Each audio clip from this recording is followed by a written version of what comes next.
দয়া করুন আমাদের উপরে, প্রধানমন্ত্রী দয়া করুন।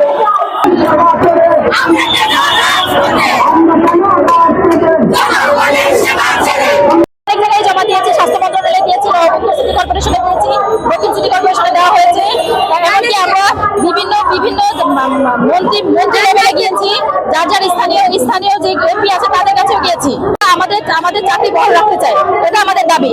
মাননীয় প্রধানমন্ত্রীর উদ্দেশ্যে বলতে চাই, মাননীয় প্রধানমন্ত্রী, আপনি ঘর হারা হয়েছিলেন, আপনি জানেন ঘর হারালে কেমন লাগে। আমরা আমাদের ঘর হারাতে চাই না, আমাদের ভবন সব আপনি নিতে চাচ্ছেন, কিন্তু আমাদের কর্মীদেরকে নিতে চাচ্ছেন না, আমাদেরকে নেবেন না। মন্ত্রী এরকম যাতে না হয়, মাননীয় প্রধানমন্ত্রী আপনি আপনার